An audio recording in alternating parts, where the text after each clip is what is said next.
Hello students, welcome to Ruvas learning. Class തുടങ്ങുമ്പോൾ തന്നെ പറയട്ടെ, നമ്മുടെ ചാനൽ സബ്സ്ക്രൈബ് ചെയ്യാൻ മറക്കരുത്. കഴിഞ്ഞ ക്ലാസ്സിൽ നമ്മൾ നോമൻക്ലേച്ചർ ഓഫ് ബ്രാഞ്ചസ് പഠിച്ചു. എങ്ങനെയാണ് ബ്രാഞ്ച് വരുമ്പോൾ പേരിടേണ്ടത് എന്ന് നമ്മൾ പഠിച്ചിരുന്നു. ഇന്ന് നമ്മൾ നോക്കാൻ പോകുന്നത് nomenclature of unsaturated hydro carbons ആണ്. എന്താണ് അൺസാച്ചുറേറ്റഡ് ഹൈഡ്രോ കാർബൺസ് എന്ന് പറയുന്നത്? ഡബിൾ ബോണ്ടോ അടങ്ങിയ കാർബൺ കോമ്പൗണ്ട്സിനെ അല്ലെങ്കിൽ ഹൈഡ്രോ കാർബൺസിനെയാണ് അൺസാച്ചുറേറ്റഡ് ഹൈഡ്രോ കാർബൺസ് എന്ന് പറയുന്നത്. എങ്ങനെയാണ്?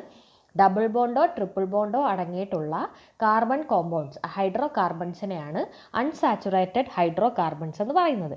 ഇതിൻ്റെ നൊമൻക്ലേച്ചർ ആണ്. IUPAC നെയിം എങ്ങനെ എഴുതാം എന്നാണ് നമ്മൾ ഈ ക്ലാസ്സിൽ ചർച്ച ചെയ്യാൻ പോകുന്നത്. IUPAC നെയിം എഴുതുന്നതിനും ഒരേ സ്റ്റെപ്പുകളാണുള്ളത്. ആദ്യം ഇതിൻ്റെ മെയിൻ ചെയിൻ കണ്ടുപിടിക്കുക, പിന്നെ പൊസിഷൻ ഡിറ്റർമിൻ ചെയ്യുക, എന്നിട്ട് പേരെഴുതുക.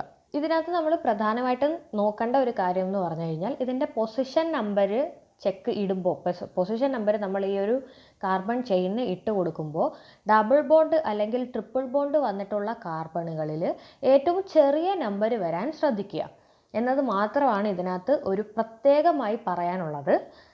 നമുക്ക് ഒരു എക്സാമ്പിൾ നോക്കാം. ശ്രദ്ധിക്കുക. CH2 double bond CH single bond CH2 CH3.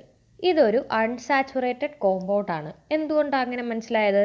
ഇവിടെ ഒരു ഡബിൾ ബോണ്ട് വന്നിരിക്കുന്നത് കൊണ്ട് നമുക്ക് പറയാം ഇതെന്താണ്, ഒരു അൺസാച്ചുറേറ്റഡ് കോമ്പൗണ്ട് ആണെന്ന് പറയാം.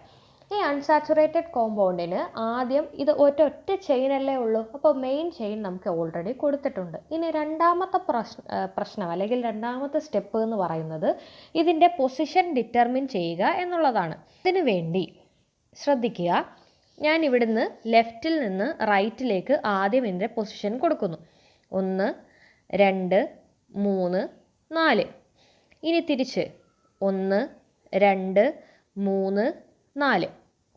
ലെഫ്റ്റിൽ നിന്ന് റൈറ്റിലേക്ക് പോകുമ്പോൾ ഏത് കാർബൺ തുടങ്ങുന്നു? ഈ കാർബൺ തുടങ്ങുന്നു ഇല്ലേ? റൈറ്റിൽ നിന്ന് ലെഫ്റ്റിലേക്ക് വരുമ്പോൾ ഏത് കാർബണാണ് തുടങ്ങുന്നത്? ഇതല്ലേ ഒന്നാമതായിട്ട് വരുന്നത്. നോക്കിയേ, ഈ ലെഫ്റ്റിൽ നിന്ന് റൈറ്റിലേക്ക് പോയപ്പോൾ ഡബിൾ ബോണ്ട് തുടങ്ങിയ കാർബണിന് എത്ര നമ്പർ വന്നു? 1 വന്നു. റൈറ്റിൽ നിന്ന് ലെഫ്റ്റിലേക്ക് വന്നപ്പോൾ ഡബിൾ ബോണ്ട് തുടങ്ങിയ കാർബൺ എത്ര വന്നത്? 3 ആണ് വന്നത്. മനസ്സിലായോ? ലെഫ്റ്റിൽ നിന്ന് റൈറ്റിലേക്ക് പോകുമ്പോൾ തുടങ്ങുന്ന ഡബിൾ ബോണ്ട് ഏത് കാർബണിലാണ് തുടങ്ങുന്നത് എന്നാണ് നമ്മൾ ശ്രദ്ധിക്കേണ്ടത്. ഡബിൾ ബോണ്ട് ഏത് കാർബണിൽ തുടങ്ങുന്നു എന്ന് ശ്രദ്ധിച്ച് അങ്ങനെ വേണം എന്ത് ചെയ്യാൻ, ഇതിൻ്റെ പേരെഴുതാൻ.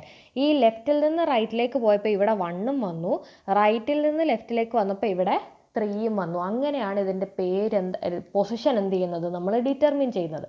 ഇതിനകത്തുനിന്ന് 1 ഉണ്ട് 3 ഉണ്ട്, ഏതാ ചെറുത്? 1 അല്ലേ ചെറുത്. നമുക്ക് ഇതിൻ്റെ പേരെഴുതി നോക്കാം. വേർഡ് റൂട്ട് എന്ത് വരും? എത്ര കാർബൺ ഉണ്ട്? 1 2 3 4. 4 കാർബൺ ഉള്ളപ്പം ബ്യൂട്ട്. പേരെഴുതുന്നത് ശ്രദ്ധിക്കുക, നമ്മൾ ബ്രാഞ്ചുകളൊക്കെ എഴുതിയത് തുടക്കമാണെങ്കിൽ, എന്നാൽ ഡബിൾ ബോണ്ട് വരുമ്പോൾ എവിടെയാണ്? നടുക്കാണ് നമ്മൾ എഴുതാൻ പോകുന്നത്. അപ്പോൾ ബ്യൂട്ട് വേർഡ് റൂട്ട് എഴുതുക, ഹൈഫൻ. ഇനി ഡബിൾ ബോണ്ടിൻ്റെ പൊസിഷൻ എവിടെയാണ് വന്നേക്കുന്നത്? നമ്മൾ 1 അല്ലേ എടുക്കുന്നത്? 1 ഹൈഫൻ വേർഡ് റൂട്ട് ബ്യൂട്ട് 4 എണ്ണം ഉണ്ടായതുകൊണ്ട് നമ്മൾ ബ്യൂട്ടെന്ന് എഴുതി, ഹൈഫൻ പൊസിഷൻ നമ്പർ 1 ഏറ്റവും ചെറുത്. 1ഉം 3ഉം ഉണ്ട്, നമുക്കപ്പം 1 എടുക്കാൻ പറ്റത്തുള്ളൂ കാരണം അതാണ് ചെറുത്. അപ്പോൾ 1 എടുത്തു. എന്നിട്ട് ഇവിടെ ഡബിൾ ബോണ്ട് ഉണ്ടായതുകൊണ്ട് അവിടെ എന്താ എഴുതണം? ENE. ഇങ്ങനെയാണ് എഴുതേണ്ടത്. ഡബിൾ ബോണ്ട് വരുമ്പോൾ ENE എന്ന് എഴുതണം. അപ്പോൾ word root plus hyphen plus position number, lowest position number hyphen, double bond ആണെങ്കിൽ ENE, ട്രിപ്പിൾ ബോണ്ട് ആണെങ്കിൽ YNE എന്നാണ് നമ്മൾ കൊടുക്കേണ്ടത്. വേറൊരു എക്സാമ്പിൾ നോക്കാം. ഇതിൻ്റെ പേരെങ്ങനെ വരും? ആദ്യം നമ്മൾ എന്ത് ചെയ്യുക, ഇതൊരു മെയിൻ ചെയിൻ ഒരെണ്ണേ ഉള്ളതുകൊണ്ട് നമുക്കധികം പ്രശ്നമില്ല. ഇനി എന്ത് ചെയ്യുക, എന്നെ നമ്പർ ഇട്ട് കൊടുക്കാം. 1 ലെഫ്റ്റിൽ നിന്ന് റൈറ്റിലേക്ക് 1 2 3 4. ഇനി റൈറ്റിൽ നിന്ന് ലെഫ്റ്റിലേക്ക് 1 2 3 4. തുടങ്ങിയത് നമ്മുടെ ചെയിനകത്ത് ഈ ട്രിപ്പിൾ ബോണ്ട് തുടങ്ങിയ കാർബണിൻ്റെ നമ്പർ എത്ര? 2. ഇങ്ങോട്ട് വന്നപ്പോൾ ഇവിടെ തുടങ്ങിയ കാർബൺ നമ്പർ എത്ര?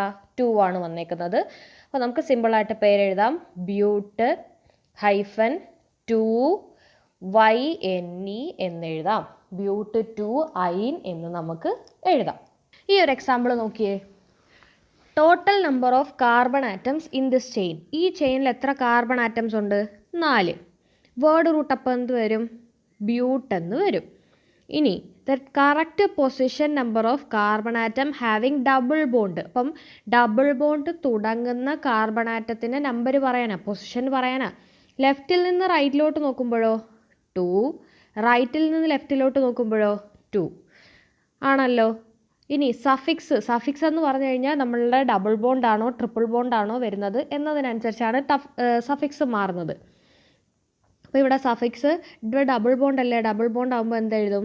ENE എഴുതും. അപ്പോൾ IUPAC എങ്ങനെ വരും? IUPAC നെയിം ബ്യൂട്ട് 2 ഈൻ എന്ന് വരും.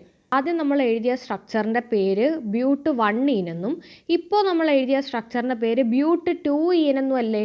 പക്ഷേ അതിൻ്റെ മോളിക്കുലാർ ഫോർമുല ഒന്ന് എഴുതി നോക്കാം. മോളിക്കുലാർ ഫോർമുല എങ്ങനെ എഴുതുന്നത്? ആദ്യം കാർബൺ എല്ലാം എണ്ണണം. കാർബൺ 1 2 3 4 4. ഇനി ഹൈഡ്രജൻ എല്ലാം എണ്ണണം. ഹൈഡ്രജൻ എത്ര? 3 1 4 1 5 5 3 8. ഇനി മുകളിലേക്ക് വരാം. ഇതിൻ്റെ മോളിക്കുലാർ ഫോർമുല ഒന്ന് പറഞ്ഞേ. കാർബൺ എത്ര ഉണ്ട്? 4. ഹൈഡ്രജൻ എത്ര ഉണ്ട്? 2 1 3 3 2 5 5 3 8.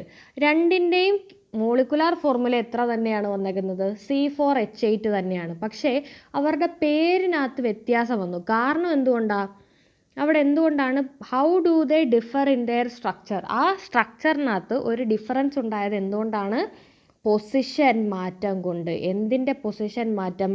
ബോണ്ട്, ഡബിൾ ബോണ്ടിൻ്റെയും ട്രിപ്പിൾ ബോണ്ടിൻ്റെയും പൊസിഷൻ മാറ്റം കൊണ്ടാണ് അവിടെ എന്ത് സംഭവിച്ചത്? അവർക്ക് വ്യത്യാസം, ഒരു സ്ട്രക്ചറിനകത്ത് ഡിഫറൻസ് ഉണ്ടായത്. നോക്കിയേ, ഈ കൊടുത്തിരിക്കുന്നതിൻ്റെ കറക്റ്റ് IUPAC നെയിം നമ്മൾ കണ്ടുപിടിക്കാനാണ്. എങ്ങനെ? നമ്പർ ഇട്ട് കൊടുക്കാം. 1 2 3 4 5. തിരിച്ച് 1 2 3 4 5 ആണല്ലോ. ഡബിൾ ബോണ്ട് ഇതായി ഇവിടെയാണ് ഉള്ളത്. ആ ഡബിൾ ബോണ്ട് തുടങ്ങുന്നത് ലെഫ്റ്റിൽ നിന്ന് റൈറ്റിലേക്ക് വരുമ്പോൾ എവിടെയാണ്? 3യിലും. റൈറ്റിൽ നിന്ന് ലെഫ്റ്റിലേക്ക് വരുമ്പോൾ എവിടെയാണ് തുടങ്ങുന്നത്? 2യിലും ആണല്ലോ. ഞാൻ പറയുന്നത് മനസ്സിലാവുന്നുണ്ടോ? നമ്മൾ ഇവിടുന്ന് എണ്ണി പോകുമ്പോൾ ഇവിടാ തുടങ്ങുന്നത്, അവിടുന്ന് എണ്ണുമ്പോൾ ഇവിടാ തുടങ്ങുന്നത്. മനസ്സിലായി? അങ്ങനെ ആ സംഭവം വരുന്നത്. എങ്കിൽ ഇതിൻ്റെ പേരെന്ത് വരും? 5 എണ്ണം ഉണ്ടായതുകൊണ്ട്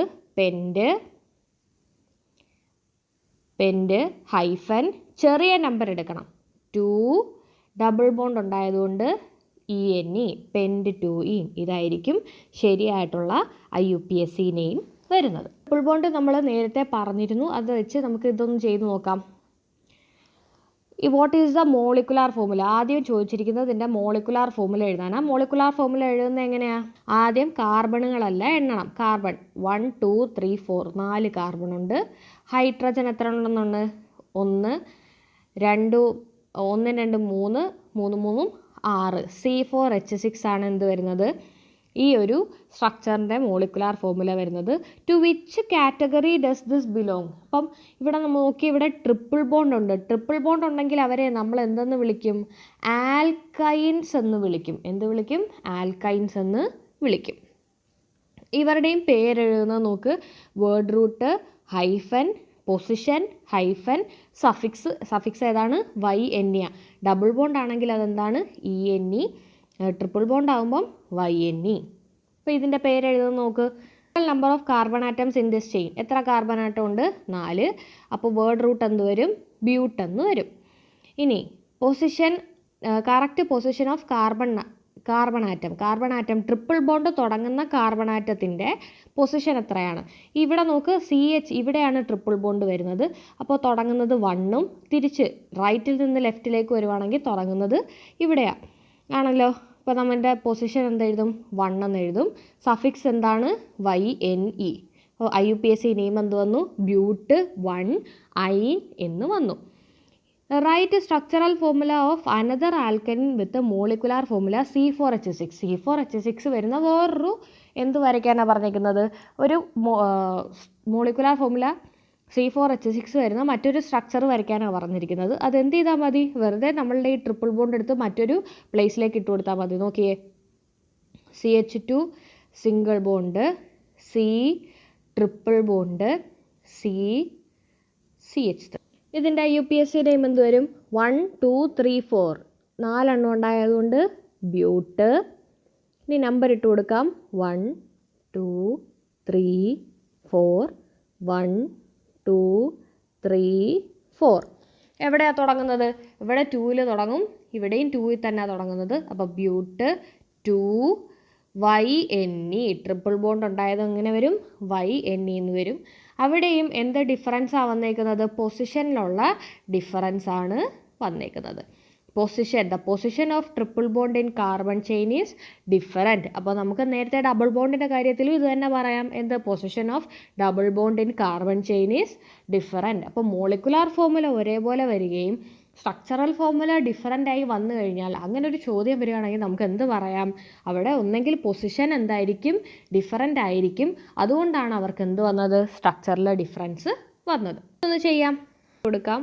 1 2 3 1 2 3. ലെഫ്റ്റിൽ നിന്ന് റൈറ്റിലേക്ക് പോയപ്പം 2-ൽ തുടങ്ങി, റൈറ്റിൽ നിന്ന് ലെഫ്റ്റിലേക്ക് പോയപ്പോൾ 1-ൽ തുടങ്ങി. അപ്പോൾ ഇതിൻ്റെ പേരെന്ത് വരും? 3 ഉണ്ടായതുകൊണ്ട് പ്രൊപ്പ് 1. ഡബിൾ ബോണ്ട് അല്ലേ? ഈൻ. പ്രൊപ്പ് 1 ഈൻ എന്നായിരിക്കും ഇതിൻ്റെ പേര്. ഇതിൻ്റെ പേര് നമുക്ക് എന്തെഴുതാം? പ്രൊപ്പ് 1 ഈൻ എന്നെഴുതാം. ഇനി അടുത്ത ചോദ്യം എന്താ? Hex 2 ene. ഹെക്സ് 2 ഈൻ്റെ സ്ട്രക്ചർ വരയ്ക്കാനാണ്. നോക്കിയേ, ഹെക്സ് എന്ന് പറയുമ്പോൾ എത്ര എണ്ണം ഉണ്ട്? 6 ഉണ്ട്. 1 2 3 4 5 6. ഇനി രണ്ടാമത്തേനകത്ത് ഒരു ഡബിൾ ബോണ്ട്. 2 ഈൻ എന്നല്ലേ പറഞ്ഞത്? രണ്ടാമത്തേനകത്ത് ഡബിൾ ബോണ്ട്. ഇപ്പോൾ രണ്ടാമത്തെ കാർബൺ ആറ്റം ഞാൻ ലെഫ്റ്റിൽ നിന്ന് റൈറ്റിലേക്ക് എടുക്കുകയാണ്. 1 2. ഇവിടെ ഡബിൾ ബോണ്ട്. ഇനി ബാക്കി കംപ്ലീറ്റ് ചെയ്ത് കൊടുത്താൽ മതി. CH3 H H CH2 CH2 CH3. ഇങ്ങനെയായിരിക്കും എന്ത് വരുന്നത്? ഹെക്സ് 2 ഈൻ്റെ സ്ട്രക്ചർ വരുന്നത്. ഓക്കെ. ഇനി അടുത്ത എന്താ പറഞ്ഞേക്കുന്നത്? ആദ്യം നമ്പർ കൊടുക്കാം. 1 2 3 4 5. 1 2 3 4 5. ഇവിടുന്ന് അങ്ങോട്ട് നമ്പർ കൊടുത്തപ്പോൾ ഇവിടെ എത്ര വന്നു? 2 വന്നു. അവിടെ നിന്ന് ഇങ്ങോട്ടോ 3 വന്നു. അപ്പോൾ ഇതിൻ്റെ പേരെന്ത് വരും? 5 അല്ലേ? പെൻറ്റ്. ചെറിയ നമ്പർ എടുക്കണം. 3ഉം 2ഉം ആവുന്നേക്കുന്നത്. അപ്പോൾ 2 ട്രിപ്പിൾ ബോണ്ട് ആകുമ്പം YNE. പെൻറ്റ് 2 അയിൻ എന്ന് വരും. 3 അയിൻ എങ്ങനെ എഴുതും? ഹെപ്റ്റ് എന്ന് പറയുമ്പം 7 ഉണ്ട്. 1 2 3 4 5 6 7. 7-നകത്ത് മൂന്നാമത്തെ കാർബണിൽ ഒരു ട്രിപ്പിൾ ബോണ്ട്. ഞാനിപ്പോൾ റൈറ്റിൽ നിന്ന് ലെഫ്റ്റിലേക്ക് കൊടുക്കുക. 1 2 3. മൂന്നാമത്തെ കാർബണിൽ ഒരു ട്രിപ്പിൾ ബോണ്ട്. ഇനി എന്ത് ചെയ്താൽ മതി? കാർബൺ കംപ്ലീറ്റ് ചെയ്ത് കൊടുത്താൽ മതി. CH3 CH3 CH2 CH2 CH2. ഇതിൻ്റെ ഇതാണെന്ത്? സ്ട്രക്ചർ. ഹെപ്റ്റ് 3 അയിനിൻ്റെ സ്ട്രക്ചർ വരുന്നത്. അപ്പോൾ ഇത് തീരുന്നതോടെ നമ്മുടെ നോമൻക്ലേച്ചർ തീരുകയാണ്. അടുത്ത ക്ലാസ്സിൽ നമുക്ക് ഫങ്ഷണൽ ഗ്രൂപ്പ് വെച്ച് തുടങ്ങാം. എല്ലാവരും നോമൻക്ലേച്ചർ നിങ്ങൾ ഒരു 2-3 പ്രാവശ്യം കാണുക. അപ്പോൾ സംഭവം നിങ്ങൾക്ക് കൃത്യമായിട്ട് മനസ്സിലാവും. എൻ്റെ ചാനൽ ലൈക്ക് ചെയ്യാനും സബ്സ്ക്രൈബ് ചെയ്യാനും കൂട്ടുകാർക്ക് ഷെയർ ചെയ്യാനും മറക്കരുത്. Thank you.